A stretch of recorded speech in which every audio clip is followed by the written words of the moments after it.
एक शहर में दो दोस्त रहते थे।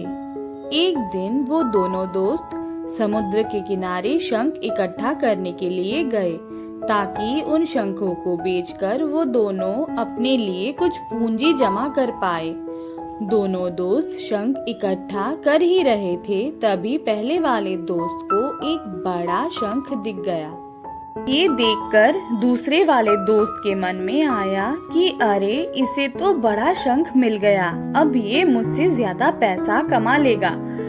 तो फिर उसने सोचा कि अब मैं भी इससे बड़ा शंख ही ढूंढूंगा ताकि मैं भी ज्यादा से ज्यादा पैसे कमा पाऊं। तो अब वो लग गया बड़े शंख की तलाश में।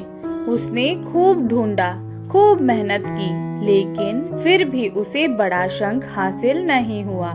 और उस बड़े शंख के चक्कर में उसे जितने भी छोटे छोटे शंख मिलते, उन सारे शंखों को उठाकर फेंक देता, क्योंकि उसके दिमाग में वो बड़ा शंख था कि मुझे किसी भी हालत में वो बड़ा शंख चाहिए ताकि मैं थोड़े ज्यादा पैसे कमा पाऊं। उस बड़े शंख के तलाश में दोपहर से शाम हो गई, शाम से रात हो गई, तो ना तो उसे बड़ा शंख मिला और बल्कि जो छोटे छोटे शंख मिले थे, उन शंखों को भी उसने फेंक दिया। तो उसके हाथ में कुछ नहीं आया। और जो पहला वाला दोस्त था, उसके पास एक बड़ा शंख था और कुछ छोटे शंख थे। अब तो रात हो गई और वो दोनों दोस्त घर जाने लगे। दूसरे दिन पहला वाला जो दोस्त था, उसने अपने शंख बेच दिए। उसके पास जो बड़ा शंख था, उसे मिले 1000 रुपए, और जो छोटे छोटे शंख उसके पास थे, उसे मिले 3000 रुपए। और ये जानकर उस दूसरे वाले दोस्त को बहुत दुख हुआ। उसने सोचा कि काश कल मैंने उन छोटे छोटे शंखों को ना फेंका होता, तो अभी मेरे पास इससे भी ज्यादा कमाई होती।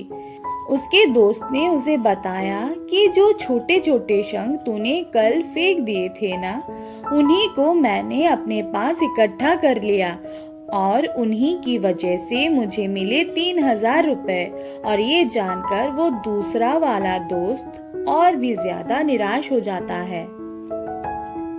इस कहानी को बताने का मेरा मकसद बिल्कुल साफ है कि हम कुछ बड़ी बड़ी चीजें करने के चक्कर में हम कई सारे छोटे छोटे मौके हाथ से गवा देते हैं। दोनों दोस्त का लक्ष्य एक ही था, वो था पैसा। पहले वाले दोस्त ने बड़े पर भी फोकस किया और छोटे पर भी फोकस किया, और दूसरा दोस्त सिर्फ बड़े पर ही फोकस किया। छोटी छोटी चीजों को अनदेखा कर दिया, और जहां उसे ज्यादा पैसे मिलने चाहिए थे, वहां उसे 1 रुपया भी नहीं मिला। अंत में सिर्फ इतना ही कहना चाहूंगी कि छोटे छोटे बदलाव भी कामयाबी का हिस्सा होता है।